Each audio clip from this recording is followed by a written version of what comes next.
Bu go'zal chorvoq, lekin uning atrofi chiqindixonaga aylangan. Mana shunday o'ralar yoki tekis to'kilgan tuproqqa ko'zingiz tushgan bo'lishi kerak. Ularning ostida chiqindi yashiringan bo'lib, mogilniki, ya'ni chiqindi o'ralari deb ataladi. Biz chorvoq bo'yini aylanib chiqdik va yuzlab mana shunday o'ralarga duch keldik.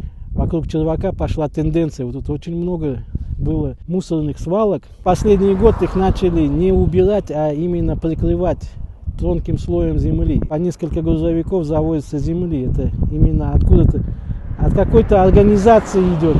Может, от Министерства природы, может, от Хакимията, может, там другие ведомства, которые здесь землями владеют. Но явно, что это не занятие простых людей. Bu chiqindilar mahalliy aholi, sayyohlar, biznes vakillari tomonidan tashlanmoqda. Bunga asosiy sabab hududda chiqindi yig'ish tizimi ishlamayotganida. Aholi yashash punktlarida bir dona ham chiqindi to'plash punkti yo'q. Mashina esa oylar davomida kelmaydi. Vaqtida shu musir kessin. Qishlarda amallab, qoplarda umunda asraymiz, yo'lni bilamiz, tushunamiz, lekin yozda iltimos qilamiz, har haftada chiqsin. Tashashga joy yo'q musirni.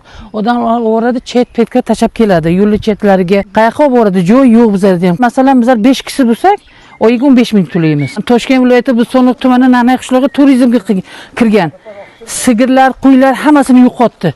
Pamoylarni-chi sigirlarga berardik, qo'ylarga berardik. Hozir qayoqqa tashlaymiz? Bu o'z-o'zidan belgilanmagan joylarda chiqindi paydo bo'lishiga olib keladi. Mas'ul tashkilotlar esa muammoni yechish o'rniga ularni tuproq to'kib berkitish bilan ovora. Ushbu chiqindi o'ralari chorvoq bo'yi ekotizimi uchun katta zarar keltiradi va kelajakda tuproq eroziyasi, o'simliklar kasallanishiga, yer osti suvlarining ifloslanishiga olib keladi. Земля от этого сильно страдает, во-первых. Во-вторых, тут очень трудно будет потом озеленить чем-то, потому что все равно первые 2-3 года деревья, может, и будут расти, но когда корни дойдут до тех фракций, которые там в процессе гниения, разложения идут, деревья начнут болеть и все высохнут. Bu muammoga Ekologiya vazirligi, Chiqindilarni boshqarish agentligi, Toshkent viloyati obodonlashtirish boshqarmasi kabi mas'ul tashkilotlar bor. Ulardan izoh va tizimli yechim kutib qolamiz.